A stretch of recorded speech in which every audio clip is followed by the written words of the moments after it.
Bom, vamos começar com um momento de silêncio. Relaxa suas mãos, relaxa suas pernas e pés, fecha os seus olhos, respira com mais presença. Para isso, respira com mais prazer.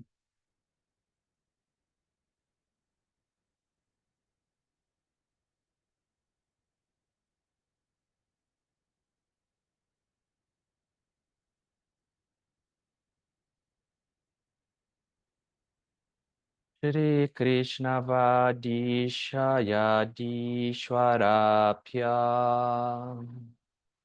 Samprachankrana Bhasha Saram Shri Nutranandayatau Samarvita Swam Shri Krishna Maryam Guru Varyamidi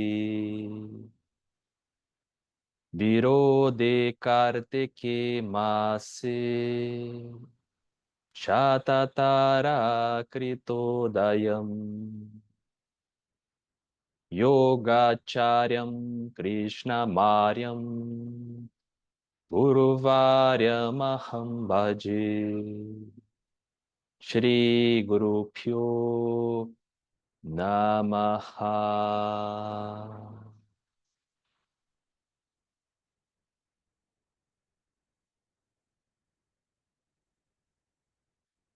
Bom, o yoga nos ensina muitas técnicas, né? Técnicas, elas acabaram ficando muito famosas, né? Muito populares, né? No mundo todo. E podemos aprender técnicas para ficarmos muito bons nas técnicas. Isso dá uma satisfação. E como essas técnicas, elas são muito incríveis, você focando simplesmente nelas, já consegue ter muitos benefícios. Mas podemos usar essas técnicas pensando na nossa condição, usar essas técnicas ajustadas para a nossa condição, aí teremos grandes resultados. E vamos correr menos riscos também, porque às vezes uma técnica ela é maravilhosa, mas não para a sua condição atual, né? Às vezes foi para uma condição que você teve, mas agora vai ser diferente. Mas o fato é que o objetivo das técnicas de yoga não é tornar você um grande praticante dessas mesmas técnicas.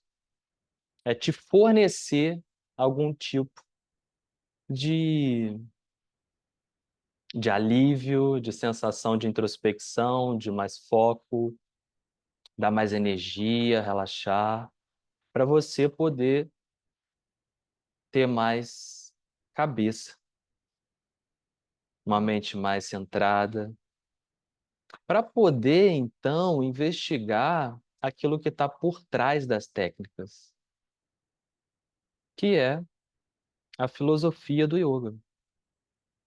E aí você pode aprender também a filosofia do yoga, né, e ficar muito bom na filosofia do yoga, ou seja, você decorou tudo, você entendeu todos os ciclos, você entendeu o mapeamento da mente, o mapeamento daquilo que prejudica o foco na mente, o mapeamento do estado meditativo, né? Eu até dei essa aula hoje de manhã, Sarvitarka, Nirvitarka, Sarvichara, Nirvichara.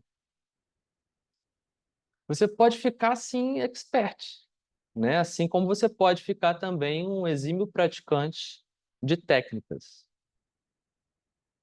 Você pode se tornar aí um grande filósofo do yoga. Mas a ideia das práticas, né, do yoga devem servir para o praticante ele tornar ele mais sensível, mais atento, mais encorajado, mais energia para estudar a filosofia, mas não para saber só a filosofia, mas para pegar essa filosofia e aplicar ela.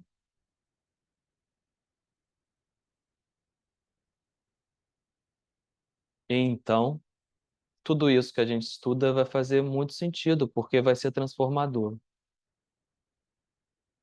E quando eu digo aplicar, não é simplesmente assim para você se tornar também um grande praticante de yamas e niyamas, né? A gente viu. É para você fazer as transformações necessárias nos seus padrões de comportamento. Não é nem para você acessar estados, porque poderia, né, acabar aí, né? Você faz as práticas, não é para você ficar bom nelas, é para você ir fundo na introspecção, gerar mais energia e você ir fundo nos estudos da filosofia do yoga para você ir fundo em estados. Os estados também não são o objetivo é a transformação do seu comportamento. E aí, para transformar, qual é a primeira coisa que a gente precisa fazer? Entender como é que a gente está, né? Também tem um sutra que fala também, né, como a gente avançar. Que não são aqueles sutras que a gente viu do quarto capítulo, lembra? Os fatores para a transformação? Lembra, né? Pode me enganar, tá? Pode fazer assim, sim. Né, tem todo um processo, né, estratégia para a gente, como a gente avança. É o Sutra 27 do segundo capítulo. Lembra aí? Alguém lembra? Bom, o primeiro passo é você reconhecer como é que você está, né? Entender como é que você está. Aí entender o que que você precisava, onde você precisaria estar. Depois é entender quais são as ferramentas que vão te levar para esse lugar. Então, nós estávamos falando dos aspectos mais práticos, né, aplicáveis do yoga, e eu comecei falando dos yamas, né, e agora eu quero começar falando dos niyamas, que são práticas também, né, não são coisas que você guarda na memória, não são regras, né? Ficou claro isso, gente? Né? Porque não é o que a maioria das pessoas explica, né? É tido como um código de ética, mas como a gente viu, depende de vários fatores, né? Como, por exemplo, o lugar, o objeto com o qual você está interagindo, tempo, a duração, por aí vai, né? Então eu vou seguir, tá? Podemos seguir então? E aí Patanjali fala de 5 niyamas, né? Se por um lado os yamas são coisas que existem em nós e nós precisamos cuidar, existem em nós esse instinto de violência. Patanjali fala, né? Toma cuidado, não deixe esse instinto te motivar. Existe em nós, sim, né? Uma tendência a escorregarmos para esse lugar assim obscuro, de menos luminosidade, menos coerência. E assim nós vamos vivendo de uma forma não verdadeira, não nos expressamos de uma forma que não é verdadeira, nós nos apossamos, é natural isso também, é natural, né? Você vê as crianças, né?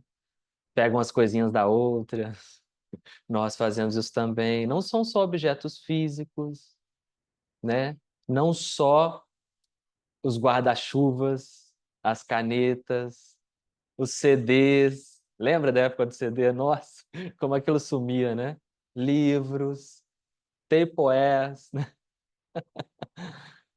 né? Claro, outras coisas também mais de valor, né? Material mais elevado, mas também, né? Condutas, prática dos outros, né? Você copiar a prática dos outros, por aí vai, né? Copiar a verdade dos outros. Isso é indevido, né? Porque a sua realidade é outra. Você não tem que copiar os outros, você pode se inspirar nos outros. Refletiram sobre isso? Só revisitando, né? E aí a questão da distração, a gente desperdiça nossa energia com besteiras, coisas que não são essenciais, então são coisas que a gente faz, né? Assim como a cobiça, e que não nos ajudam, né? A chegar a esse estado de yoga, a chegar a uma coerência, né, na vida. Então, se por um lado os yamas são coisas que existem em nós e a gente vai cuidar disso para contê-las, os niyamas vão falar de 5 coisas que também existem em nós, mas a gente precisa dar um estímulo, né, para poder ir para um lugar de maior serenidade, de estabilidade interna, clareza. Então, a primeira coisa que Patanjali vai falar é Shaucha. Shaucha significa um comprometimento com a pureza. Então, é preservar aquilo que existe de pureza em você, aquilo que é puro, aquilo que é genuíno em você. E também a gente está ligado ali, então, à questão de limpeza, né, de você cuidar para manter-se limpo. A gente pode se sujar de várias coisas, né? Eu posso aqui trabalhar aqui na terra e sujar minha mão de lama, ou eu posso me eslamaçar todo com um assunto, uma fofoca, uma intriga. Isso me polui internamente. A inveja, a ira, isso tudo não são sentimentos puros, são misturados, né, com várias coisas. Inclusive com os kleshas. Vocês nunca se esqueçam dos kleshas, ok? Então esse é o primeiro niyama. Alguma dúvida? E aí Patanjali vai falar assim, olha, você tem que cultivar também santosha, que é o contentamento. E aí eu queria saber de vocês, para a gente quebrar o gelo, o que que é para você contentamento?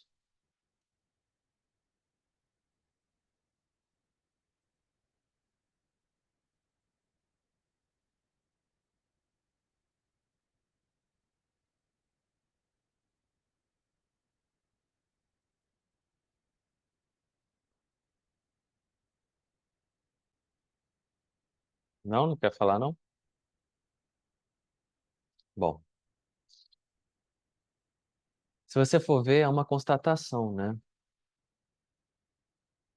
É uma habilidade de reconhecer, é uma capacidade de aproveitar os recursos que você tem. Tem um pouco a ver também, né, de você estar contente, né? Como a gente geralmente pensa, mas aqui é mais essa ideia de você ter, né, o reconhecimento daquilo que você tem, daquilo que você pode fazer, daquilo que você deve fazer, e aceitar isso e aproveitar isso.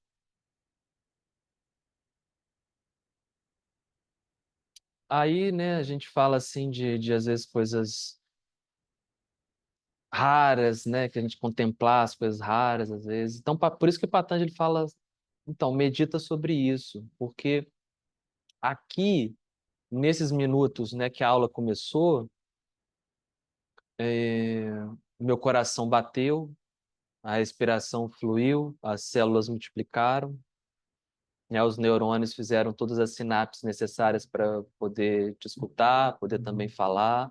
A internet ainda não caiu, né? O mundo, apesar de estar caminhando para um abismo, né, ainda existe. As pessoas, embora estejamos todos ficando muito loucos, ainda conseguimos nos, né, conversar e nos entender bastante. Uau, que maravilha, né? Que bom. Mas também não é assim, ah, que bom, né? Não, é você usar isso em nosso favor para quê? Para continuar avançando, né, na nossa trajetória e como rumo à transformação interna. Porque, né, se você for ver, também é um reconhecimento, né, uma constatação, né, de que eu preciso trabalhar bastante, né, internamente. E aí eu aceito isso. Porque é muito fácil, né? Falar assim, ah, não dá, chega, tentei, não tem tempo. Tentei fazer o curso de aula aqui, mas o horário não dava, né? Tinha lá os livros para ler, muita coisa, Patanjali, né? E Bhagavad Gita, né? Não, não dá. Não tem jeito, né? A gente precisa avançar, né, por esse caminho da transformação e para um estado de maior luminosidade, porque senão a gente vai estar se transformando, inevitavelmente, mas não necessariamente para um caminho, né, que aponta aqui para a luz, às vezes escorregando, né, para as trevas, né? Tô brincando. Não, para um lugar de maior negligência, de maior, né, insensatez, menos sensibilidade, né, e por aí vai. Tantas coisas podem acontecer. Muito bem.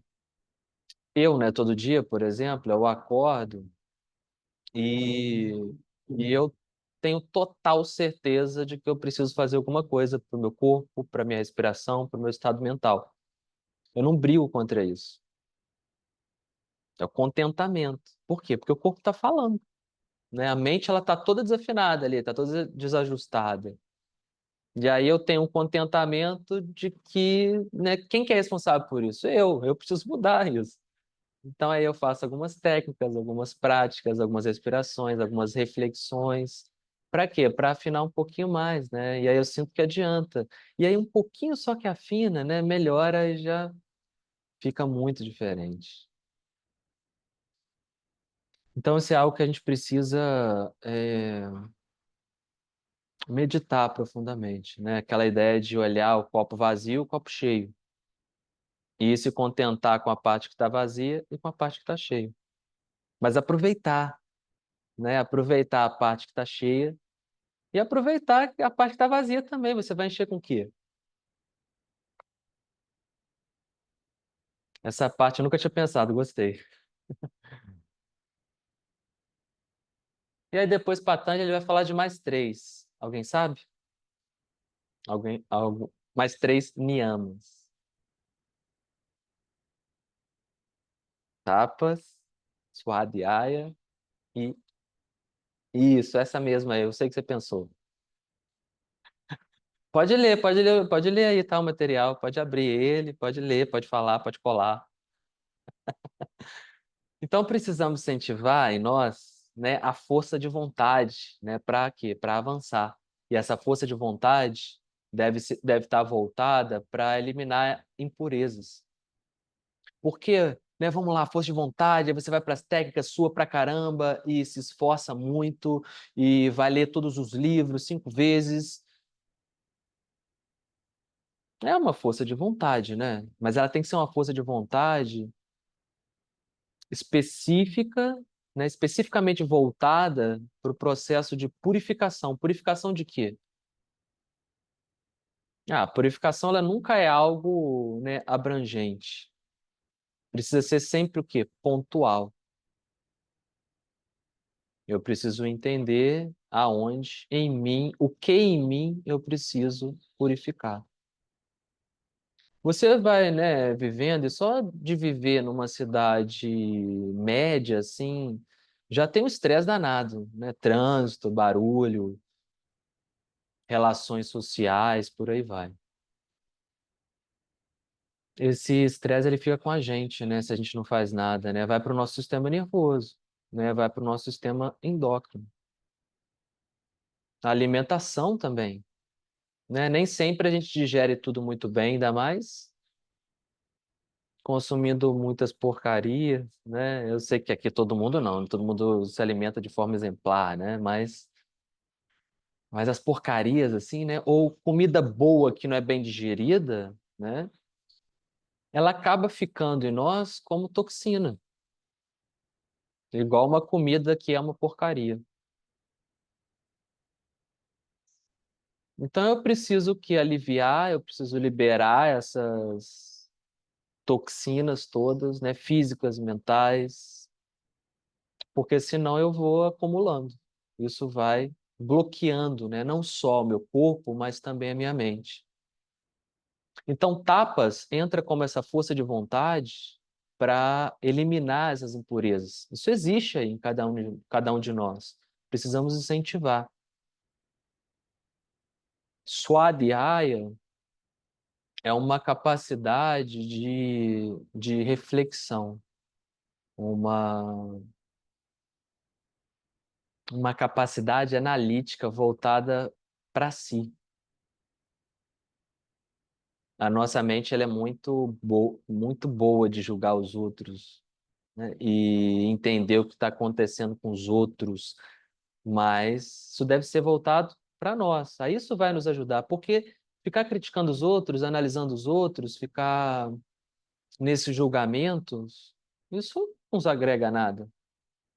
Né? Às vezes, pelo contrário, às vezes nós precisamos de tapas, né, de força de vontade para eliminar isso na gente. E Swadhyaya significa, né, uma palavrinha muito interessante, né, de novo, o sânscrito. Adhyaya quer dizer um lugar propício de estudos. Swa é de si mesmo, então faça de si mesmo um objeto de estudo. Bonito, né? Avalia o que está acontecendo, de onde vêm os impulsos que você está tendo, né? Para onde esses impulsos estão te levando? E se estude, estude o comportamento humano. E não só com yoga, né? Você pode ler os gregos, você pode ler Jung, você pode viver, né? Ir lá ver palestras diversas, né? Que acabam te ajudando, né? Um pouco mais sobre como a mente funciona. Tá entendido, né? Swadhyaya? Então busque maneiras de melhorar a sua capacidade de leitura de si mesmo, né? Faça isso. Isso vai te ajudar nesse processo de transformação na mente, né? E isso é para ser usado em todos os instantes, né? Essa prática ela é contínua. Você sempre se observa, né? Você observa o que você diz, o que você pensa, observa o que isso tudo ele impacta o ambiente, impacta você de volta. E por fim, ele vai falar de Ishvara Pranidhana, que tem a ver com uma devoção no sentido de entrega, de paciência, de de se render realmente, de se desarmar, render no sentido de se desarmar, né, em relação a querer controlar tudo, sabe? Que é uma tendência nossa também. Então, ao invés disso, busca o quê? Uma entrega. Trabalha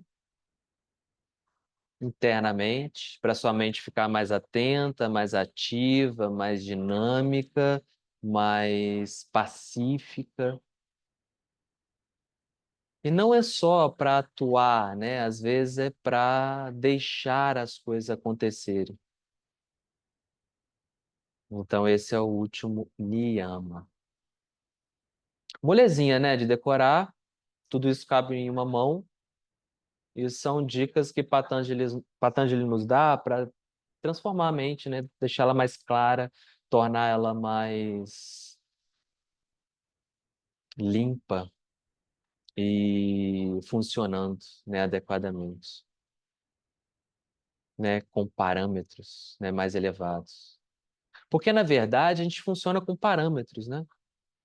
Por exemplo, o meu pai, ele levava a gente, né? Eu, os meus irmãos, na moto, todo mundo, ir para cachoeira.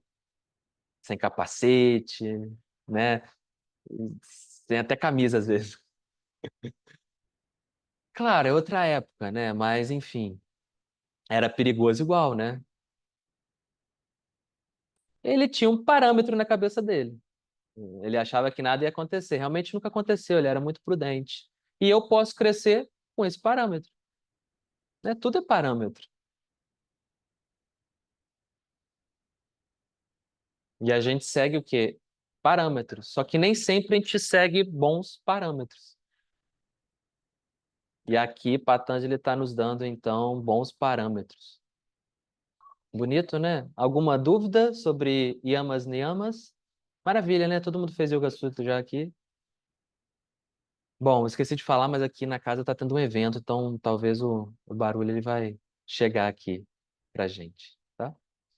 Bom, mesmo que a gente já tenha estudado, a gente precisa falar, né, de novo sobre isso. E aí Patanjali vai falar sobre o quê? Sobre asana, né? Que é uma ferramenta muito famosa, né? É engraçado porque tem lojas de yoga, né? Hoje em dia, né? Você vai na internet, tem lojas de yoga. Né? Uma vez eu estava numa cidade, aí eu não lembro onde qual cidade, eu estava num lugar assim mais espolado do lugar e eu não lembro como é que chamava, mas estava ali passeando e aí estava andando na rua e aí eu vi lá do outro lado da rua assim uma loja grande assim, interessante, escrita assim, loja de yoga, muito legal. E aí tava assim com aquelas faixas assim vermelhas, sabe, de promoção. E aí tava assim, tudo que você precisa para sua prática de yoga com até 70% de desconto, eu acho. Eu quase fui lá, né? Opa! Mas eu depois lembrei, peraí, na verdade eu não preciso de nada. Já tá tudo aqui comigo, só não preciso de mais nada. Interessante, né? Hoje, a prática de asana, ela é entendida como prática de yoga, como se só não, né? Porque tem muita coisa para ser explorada na prática de asana, mas como se a prática de yoga se limitasse ou fosse muito mais voltada para o asana. E quando eu comecei a me interessar por yoga, eu fiquei assim muitos anos escutando assim, mas yoga não é só asana, yoga não é só asana, yoga não é só asana. Mas todas as aulas que eu ia era só asana. E eu ficava assim, mas cadê essa outra parte, então? Cadê essa outra parte? E eu só fui ter acesso assim mais quando eu encontrei meu professor. Quantos sutras compõem o Yoga Sutra? Você sabe?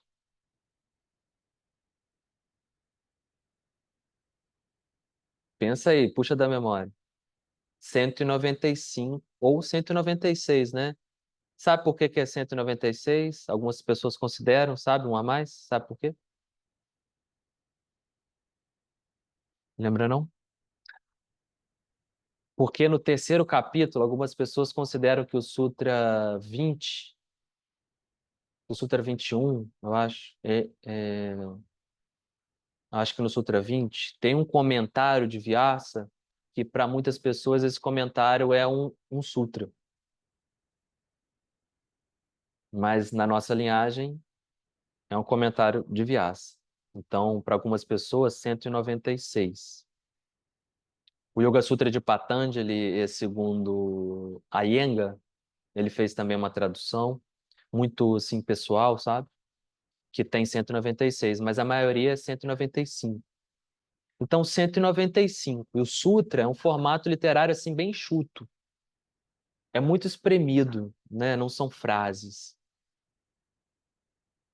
São palavras assim juntadas que te dão uma ideia, né? Que juntas ali te dão uma ideia para você refletir. Quantos sutras Patanjali fala de asana, especificamente de asana, sabe? Vou tirar a estrelinha aqui de Joyce, tirar a estrelinha dela aqui. São 3. Isso é muito significativo, né? São 3 sutras, tá lá no Yoga Sutra. Né? Então, tudo que tá lá no Yoga Sutra é muito relevante para o yoga. E asana é muito importante.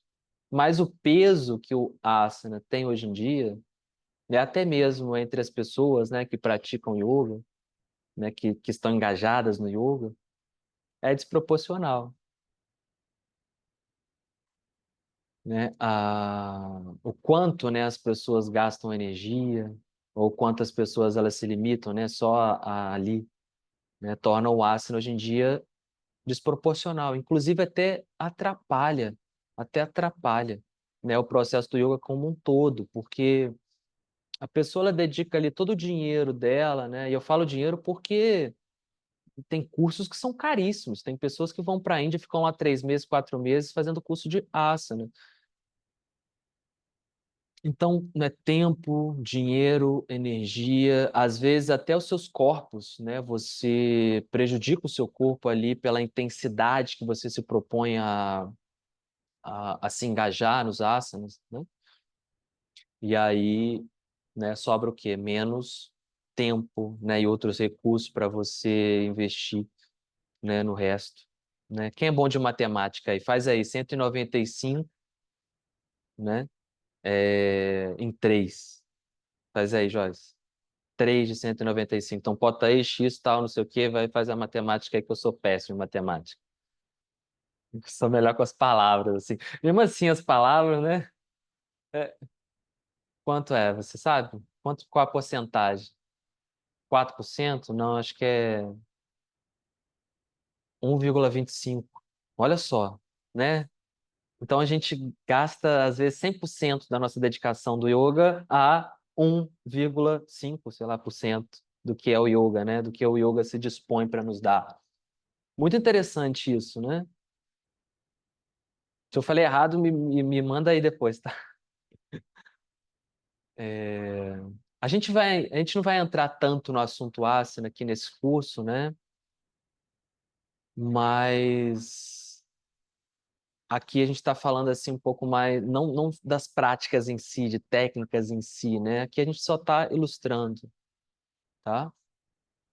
Por que então, já que a gente viu, né, a história lá do yoga, né? A gente está vivendo a história atual do yoga. E no passado, né, as pessoas iam para a Índia, né, iam para a Índia lá e tal, e no passado, e as pessoas falavam assim, e o que que você fez na Índia, né? E você falava assim, ah, eu vim aprender mais sobre yoga. Ah, yoga, meditation. E aí, depois de um tempo, né, as pessoas, ah, yoga, né? Você dava para ver que era asana, né? Asana. Né, as posições, né? Eu não consigo fazer aquilo e tal, eu fazia antigamente, mas não faço mais. Então lá também mudou, né? Mas antigamente, você vê assim na Bhagavad Gita, por exemplo, ninguém fala de asana, né, como prática. Por que então isso se tornou tão popular hoje? Mais popular até que o yoga, né? E aí e tem pessoas também que vêm estudar aqui comigo que fazem práticas de asana, sei lá, 30 anos, são muito mais velhos que eu,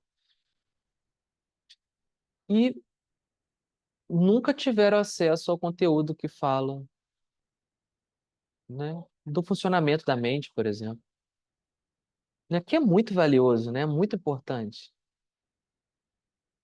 Não para você saber, né, mas para você estar no mundo, né, como a mente funciona, né? O yoga era o quê? Uma ciência, era visto como uma ciência, né, que estuda a mente humana e, portanto, o comportamento humano, né, a trajetória da vida humana. E virou o quê? O aglomerado de técnicas que são muito incríveis, né? São sensações maravilhosas, são terapêuticas também, mas é uma limitação, né? Olhar o yoga como asana. Por que que isso aconteceu? Por que que isso acontece? Tem alguma ideia? Pede a vergonha aí.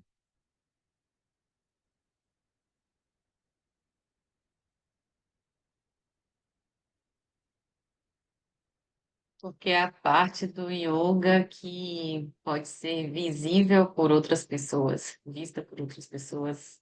As outras práticas são invisíveis. Sim, mas por que essa prática que é visível se tornou muito mais popular?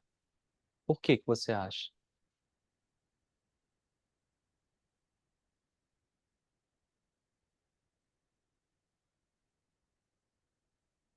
Bom, é,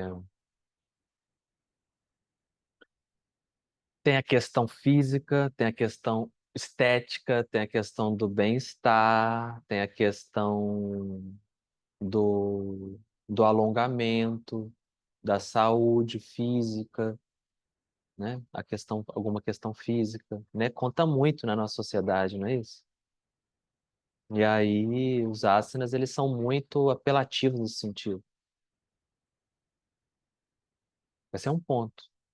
Mas por que os professores começaram a dar primeiro asana?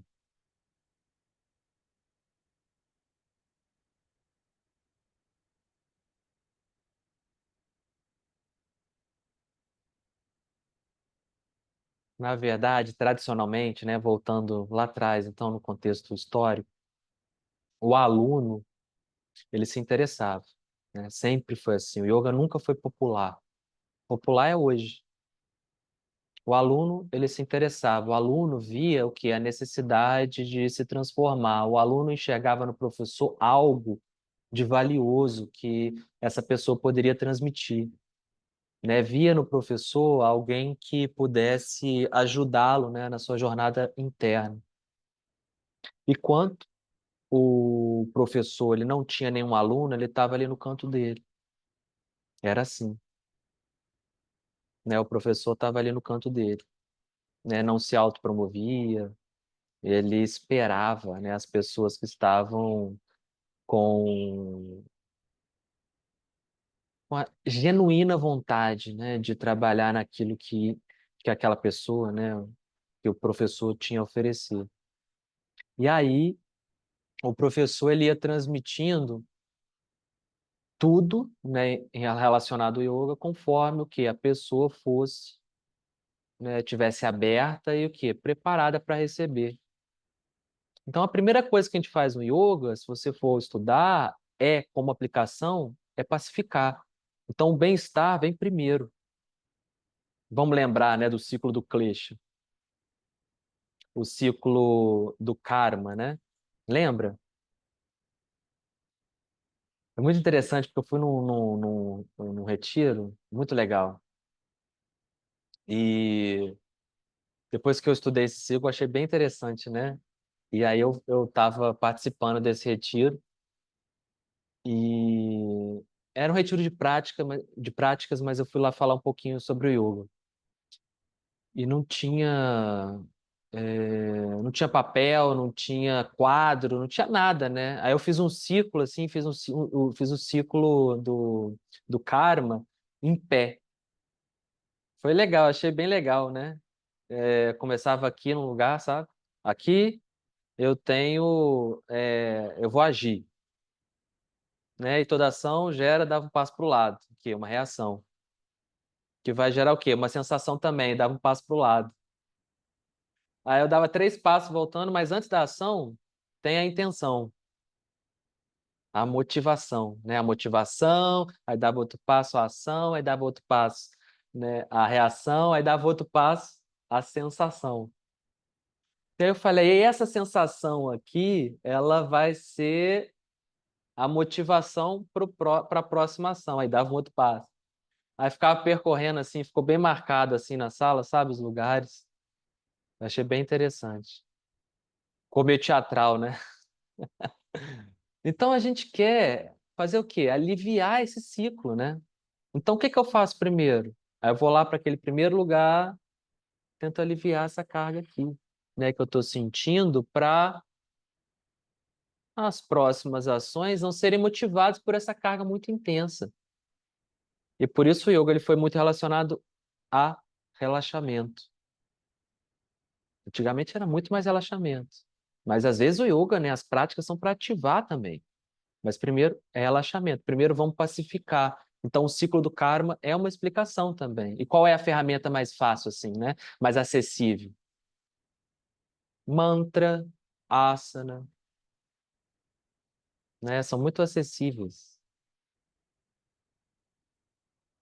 Mas no Hatha Yoga, essa tradição, né, que não é uma prática de yoga, é uma abordagem do yoga, né, é uma abordagem, né, compacta ali, que faz parte de o quê? De um processo também, né? Mantra yoga para relaxar, está no Shiva Samhita. Mantra yoga para acalmar a mente, para trazer a mente para um estado de mais foco. Mantra, né, recitação. Quando você canta, você exala mais profundo. Quando você canta, você sente vibrações, você visualiza, então te ajuda a acalmar um pouco. Depois que acalmou, aí no Shiva Samhita, aí fala Hatha Yoga. Para o quê? Para equilibrar as energias do corpo. E eu não estou falando nada místico, não. Né? A mente, ela quando está kíspita, energia rádias, energia de combustão. Né? Se eu estou muito rádias, eu vou ver o quê? Tensão, vou ver medo, vou ver incoerência em tudo. Porque está muito acelerado, né? Eu não consigo perceber direito. Se está muito tamas, se está muito muda, né? Mente letárgica, energia tamas, de peso. Também não vou conseguir ter uma boa leitura da realidade. Então eu tento o quê? Equilibrar aí as minhas energias, os pares de opostos, que também está ligado a funções do corpo, né?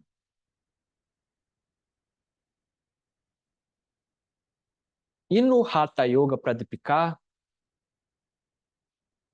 né, a gente vê aí, né, esse manual, né, Hatha Yoga Pradipika, como o principal manual dessa abordagem de Hatha Yoga, que é para equilibrar as energias do corpo. A asana é colocada como a primeira ferramenta. Então, mais um motivo, né, a qual a asana foi apresentado primeiro. Só que os asanas que foram apresentados são asanas muito tranquilos. Tirando algumas exceções, assim, né? São asanas, na maior parte deles, pelo menos, para você sentar com a coluna ereta, para você poder fazer práticas, né, de investigação, práticas respiratórias. E são 4 funções dadas no Hatha Yoga Pradipika para a prática de asana. Quais são? Alguém sabe? 4 funções, né, para serem praticadas. Eu acabei de falar, energia.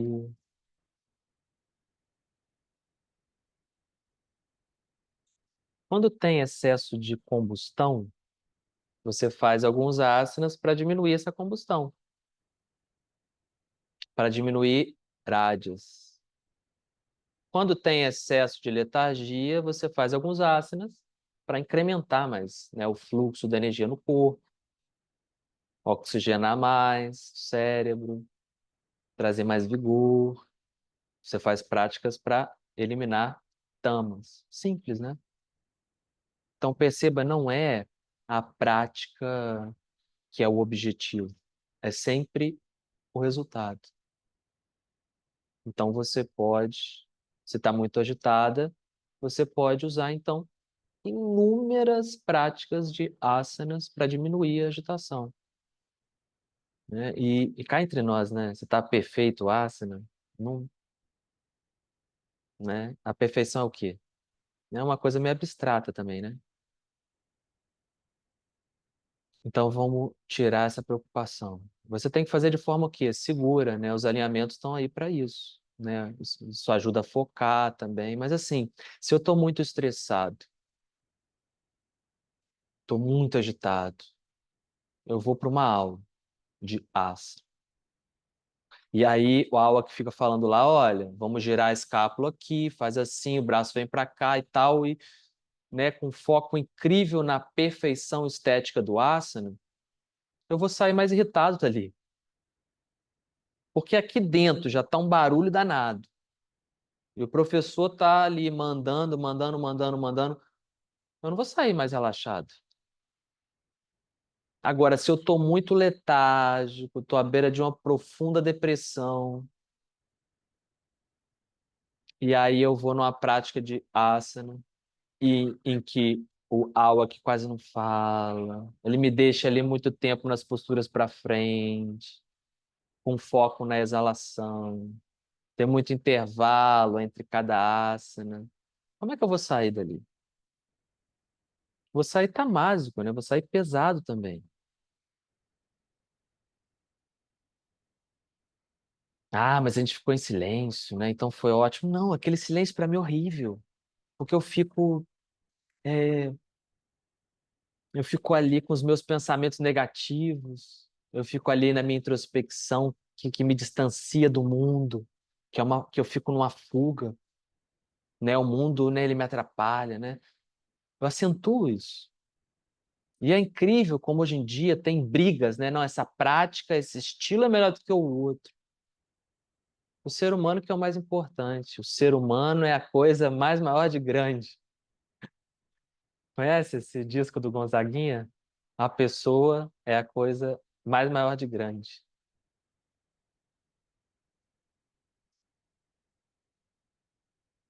Entendido isso? Vamos na função, então, do asana.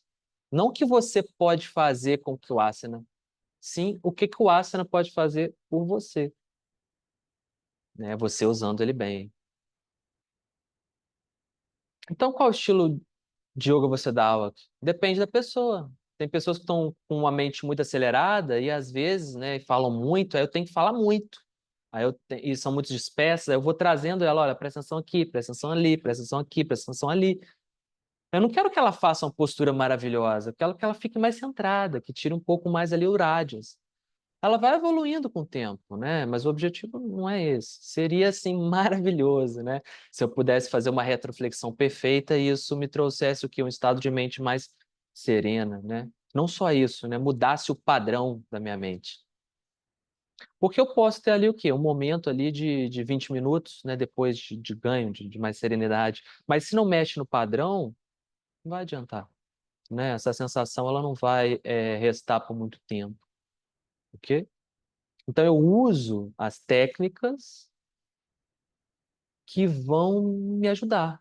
Eu nunca esquecendo que eu sou mais importante que a técnica. Primeiro, eu tenho que né, não tem ali que me espremer ali para me caber dentro de um método, né, e falar que a prática tem que ser assim ou daquele outro jeito. Então, a gente precisa de Swadhyaya para estar avaliando se isso está me fazendo bem. Ah, mas eu gosto muito. Eu sei, você gosta, tudo bem, mas tá te fazendo bem?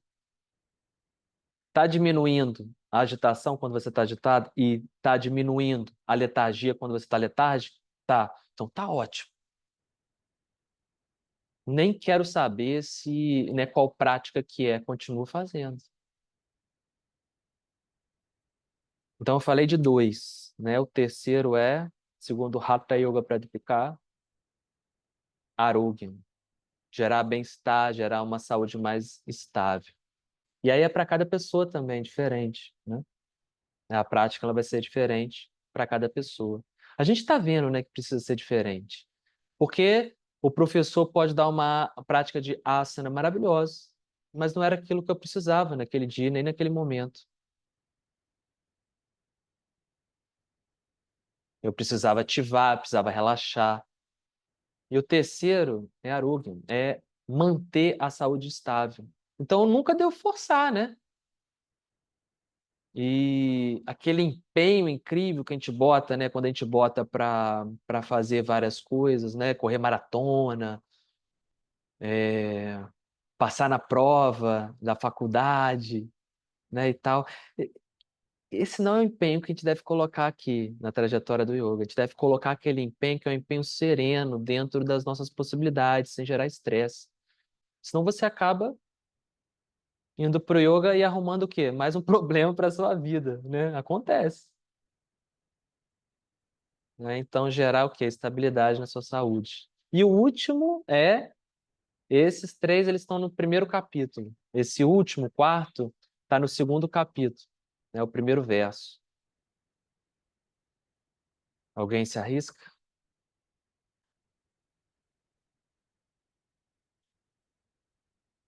Para a gente sentar e praticar pranayama. Olha que bonito. Então, Swatmarama, que é esse sábio que faz essa escritura, né, que assina a escritura, né, Hatha Yoga Pratipika, é deixar a mente e o corpo, os sentidos aptos a fazer uma prática mais profunda que a prática, que é a prática de pranayama. A asana foi elaborado a partir de um conceito externo, né, da sua coluna, dos membros. Foi criado a partir da ideia do prana, não foi desses membros externos, foi a partir do prana. Prana é a força vital, é a força vital que está o quê? Está em tudo. O sol é a principal fonte do prana. O oceano é o principal renovador do prana, purificador do prana. O prana, ele está em tudo, está em nós. Só que essa força vital que anima todo mundo, que anima, né, o cosmos, ela pode estar vibrando de várias formas. Ela pode estar rajásica, né, ativa, ou pode estar tamásica, letárgica, ou pode estar sátima, né, estática. O nosso corpo ele tem prana, mas normalmente o prana está agitado, principalmente quando a mente está agitada, né? A mente e o prana estão muito relacionados. Se a mente está agitada, o prana está no corpo, ele também está agitado. Se a mente está serena, o prana, né, está aquietado, está restringido no corpo e por isso tem vitalidade.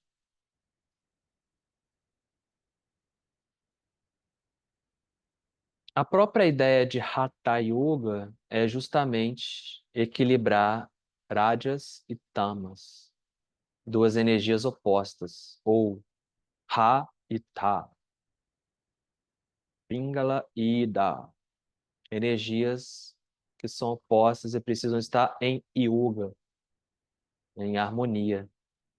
Então entenda a ideia de Hatha Yoga, não é um estilo, é a harmonização de energias opostas no nosso sistema, que para cada um vai ser diferente. Eu sinto dizer, mas ninguém aqui pratica Hatha Yoga.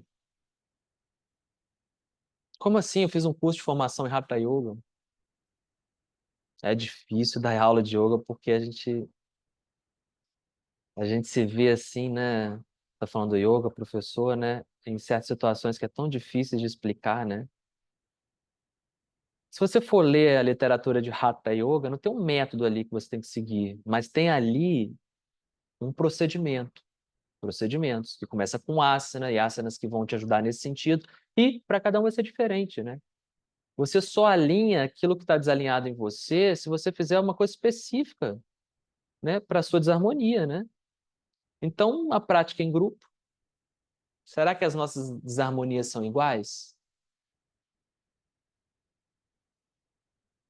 E também no começo do Hatha Yoga Pratipika, fala o seguinte, olha, para praticar Hatha Yoga você precisa estar numa sala especial, uma sala assim livre de qualquer estímulo visual. Uma sala de 2x2, chama de Yoga Matha, é salinha de yoga, uma sala de 2x2 feita de estrume de vaca, né, com barro, como se fosse o pau a pique aqui, sabe, no Brasil. De 2x2, mais ou menos, um buraquinho para você entrar, quase que rastejando, livre de qualquer estímulo interno. E fora também tem que ser num lugar muito seguro, com alimentos adequados, com uma fonte de água próxima, com segurança também, não só em relação a pessoas, porque fala, você tem que estar num reino, numa região onde as pessoas sejam honestas e os governantes governem com honestidade. Que lugar no mundo a gente vai praticar isso, né? Então, e também fala que você tem que estar distante de perigos, né, em relação a catástrofes. Então, você nunca pode estar muito perto assim de uma encosta, né, nem muitas pedras ou nem muito próximo do rio, porque a encosta pode cair, o rio pode subir, né? E você está ali dedicando exclusivamente para aquelas práticas meditativas. O objetivo não é fazer asana, você está sozinho. Está lá escrito várias vezes lá, você pratica conforme você aprendeu com o seu professor, conforme o professor ensinou para você, não para aquela outra pessoa, mas diretamente para você. Só que você não está mais ali com o professor. Por quê? Porque se tem um professor te falando o que tem que ser feito, a sua atenção está onde? Está no professor, né? Ou está, pelo menos, dividida, né? E as práticas de asana, elas são colocadas como uma prática meditativa. Meditativa. Hoje em dia, a gente vê o oposto disso, né? Você olha assim, vai no Instagram, coloca yoga. Uau! Nossa! Caramba! Né? Agita, né? São estímulos, né? O Hatha Yoga vai falar assim, né? Fala assim, muito cuidado, né? Com muito cuidado que você tem que ter ali com a sua mente sensorial, para você não estimular ela demais. Não agitar o prana, não perturbar o prana no seu sistema. E os asanas, terapeuticamente, foram pensados em relação ao prana, não a parte estética, né? Então eu expliquei, né? Ninguém pratica Hatha Yoga, nós nos inspiramos no Hatha Yoga, né? Nessa abordagem Hatha Yoga. Mas fazer o que Swatmarama propõe ali é praticamente impossível. Então a gente se inspira. E pensando nos asanas, né? Vamos lá, eu até coloquei aqui no quadro. O prana no nosso corpo, ele se divide em 5. A gente não vai ver com muito detalhe nesse curso, mas prana, né? Energia vital que flui nessa região é chamado de pranavayu. Na região do baixo ventre é apanavayu. No meio, na região do estômago, é samanavayu. Aqui está ligado às funções vitais, né?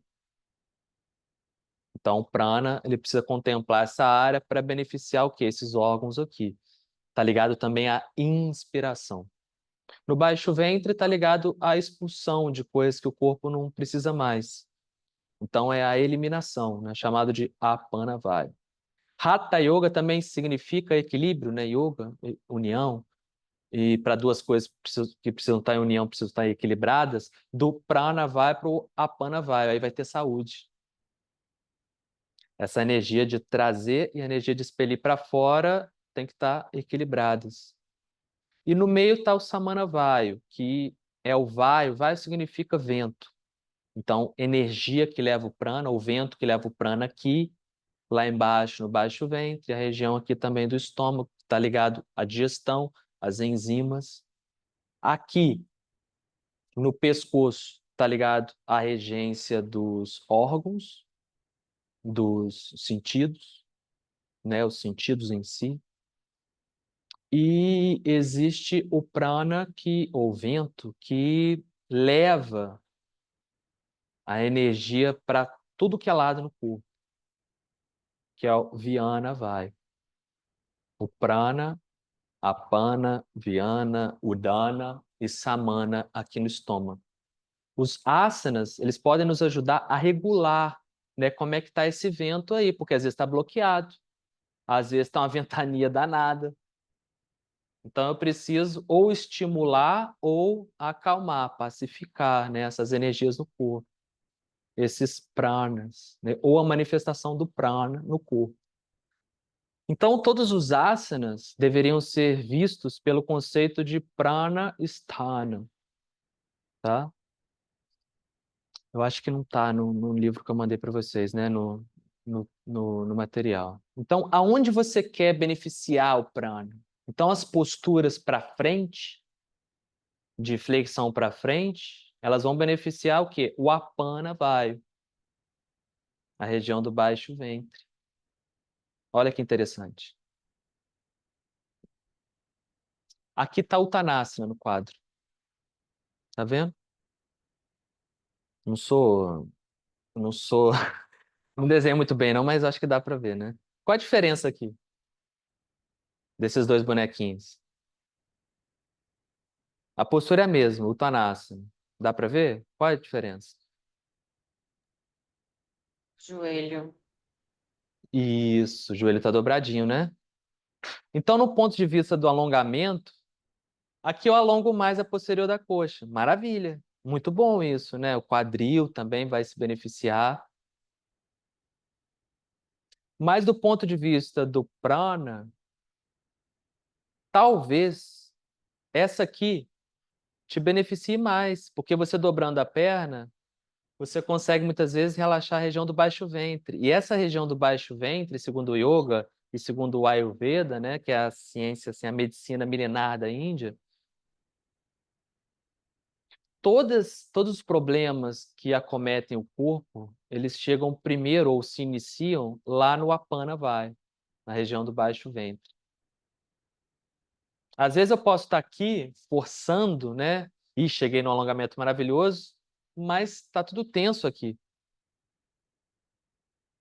E tudo bem, mas eu estou focando mais numa questão física, muscular, porque prana também é físico, só que aqui é energético. E os asanas foram elaborados em cima desse ponto de vista do prana, né? Ninguém tinha espelho, não tinha foto, não tinha Instagram, né? É o prana. Como eu vou beneficiar, né, aquela área do prana? Como eu vou desbloquear? Como eu vou levar o prana para lá? Já a retroflexão também é o contrário, né? Eu tento explorar mais o prana vai, o samana vai. Bonito, né?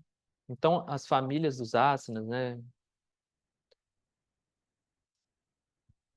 elas vão nos falar muito sobre as funções, né? Retroflexão, invertida, torções, né?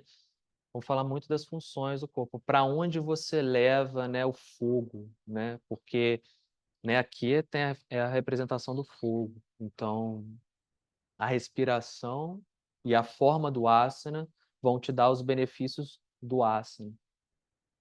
Os benefícios não só musculares, né, de alongamento, né, ou de resistência muscular. Para isso, bastaria você fazer uma prática de alongamento, né? Mas a prática de alongamento não tem outras coisas para te oferecer, né? Aquilo que o yoga pode te oferecer, entende? O asana ele poderia ser muito rápido, né? Mas como ele está muito grande na cabeça das pessoas, a gente acaba perdendo muito tempo, perdendo tempo não, né? Mas usando muito tempo falando sobre ele, né? Porque o próprio Hatha Yoga Pradipika, os textos de Hatha Yoga em geral, vão dar muito mais ênfase à prática de pranayama. Mas primeiro eu preciso o quê? Cuidar aqui, né, da minha postura, cuidar dos meus sentidos, trazer um pouco mais de concentração, né, e maior saúde também, né, para essas forças vitais no corpo, mais harmonia, né, para elas. Aí eu posso focar numa prática que é mais sutil. É mais sutil porque asana é um movimento externo, por mais que você fique parado ali, né, por um tempo, é uma posição que você coloca com o corpo e fica ali mudando também. A prática de pranayama, você assume um asana e você presta atenção no movimento o quê? Interno da respiração, só. E é um asana neutro, né, de coluna neutra. Você faz todos os outros asanas para depois você se sentar numa posição o quê? Mais confortável. Né? Eu, uma época, fazia muitas práticas de asana e comecei a notar que a minha postura estava o quê? Piorando. Porque quando eu sentava, eu estava o quê? Cansado, o corpo estava muito flexível, e aí ficava o quê? Mole, né? A ideia não é você ficar flexível. A ideia é você ter a flexibilidade necessária, claro, né, que você precisa atuar ali no seu dia a dia, e ter também o quê? Essa capacidade de estabilidade, né, as duas coisas, né. Então força e flexibilidade precisam estar alinhadas ali. Se tem flexibilidade demais, torna o corpo frágil, hiperestende, o corpo fica mole. Se tem estabilidade demais, o corpo não mexe, né, então as duas coisas precisam estar equilibradas. Uma vez que você equilibrou isso, né, a gente encontra então no Hatha Yoga Pradipika e no Yoga Sutra de Patanjali, asana como o quê? Como uma ferramenta para te ajudar na prática o quê? Seguinte, que é muito mais sutil. Os efeitos são muito mais profundos. Os reais efeitos demoram para aparecer. Mas os efeitos da prática de pranayama duram mais tempo do que a prática de asana.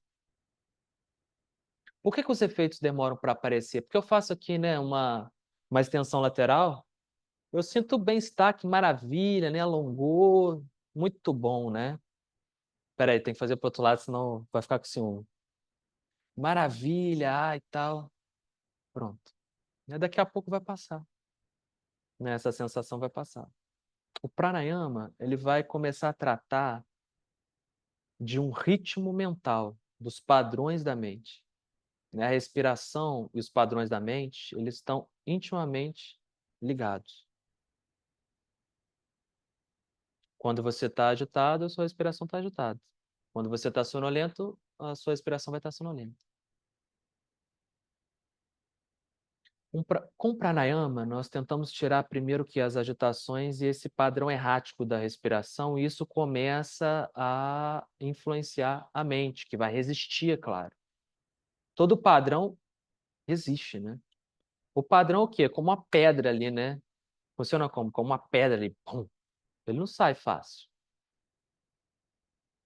Então demora para você conseguir substituir, porque tem essa reação toda, enfim. Não é assim, você faz 2 respirações e se sente melhor. Pode até se sentir melhor, mas o padrão mental, ele demora um pouquinho para ser substituído, né. Uma vez que você substitui ele, você fica ali com isso por algum tempo. Se você não faz nada depois, daqui a pouco volta. Mas se você tem uma prática contínua de pranayama, você vai substituindo esses padrões, né, de funcionamento da mente, porque você substitui o quê? O padrão de respiração. E a respiração e o padrão mental estão muito interligados, né, que é uma via de mão dupla. Se um influencia o outro influencia esse um. Só que é como mexer num quadro de eletricidade. Quando a gente era criança, acho que todo mundo já viu, né, que é uma pinça, chama operação, eu acho. Tem um desenho, assim, de uma pessoa, né, numa cama de operação, e que tem ali os órgãos ali, né, os buraquinhos, aí você tem que pegar com a pinça. E se a pinça encosta na borda ali, treme um pouquinho, né. Já viram isso? Não? Mas imaginou? Nunca viu? Tinha muito isso na infância. Alguém tinha isso, não lembro quem. Então mexer na respiração é mexer em padrões que estão profundamente enraizados. Então o Swatmarama vai dar uma analogia muito interessante, ele vai falar que mexer no padrão respiratório é como mexer com feras selvagens, como o leão, como o elefante, como um tigre. E o adestrador, ele precisa estar muito bem orientado e ter muita certeza do que ele está fazendo, porque senão, ao invés do adestrador adestrar essas feras selvagens vão devorar o adestrador. Mas ele fala, assim como leões, tigres, elefantes e outros animais selvagens podem ser adestrados, a respiração também pode ser adestrada. E você está adestrando os padrões mentais.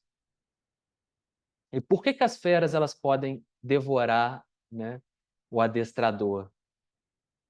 Porque você pode mexer errado. E um padrão antigo pode ficar mais forte ainda. Né? Uma pessoa que você convive ali começa a apontar alguma coisa em você, você reforça aquilo, né? É muito comum isso acontecer. É quase que um instinto de sobrevivência, né? A identificação que está com você vai o quê? Vai resistir, vai tomar a frente, vai se sentir o quê? Ameaçada e vai combater, vai reagir. Então é bem provável que se você for de uma maneira que não é adequada, você desistir do pranayama. Você pode também afetar o seu sistema nervoso, né? Forçando, por exemplo. Deixando ele o quê? Viciado. Se você faz várias técnicas que estimulam demais, né, o sistema nervoso, você fica viciado nelas. Isso também representa o quê? Uma destruição do adestrador. Então é muito delicado, você precisa estar muito atento, atenta e bem orientada para você começar a avançar de forma mais profunda, né, nessas técnicas respiratórias, que vão sim te dar um efeito transformador muito mais potente, mas é preciso ir com muita calma. Então, asana entra como um pré-requisito para as práticas de pranayama. Asana entra como uma preparação. Então, se ela não está levando em consideração o prana, né, as regiões do prana, e para isso tem que olhar para cada pessoa específica, aonde o prana está atuando, aonde o prana está estagnado, né, perde o sentido. Não tem a ver com o que a tradição toda do yoga falou. Pode ser uma coisa maravilhosa, mas, né, já começou o quê? A mudar. E se a prática de asana não conduz o praticante para uma prática mais profunda e mais transformadora, que é a prática de pranayama, a prática de asana também está tradicionalmente se desviando da ideia principal, ok? É difícil falar essas coisas todas, hum, mas é o que está nas escrituras, é o que está aí nas escrituras. A gente para aqui por aqui, né, que a gente já está chegando no nosso tempo, e semana que vem vai ser a nossa última aula, olha que legal, né, já estamos chegando para o final. Boas práticas, boas reflexões e até breve.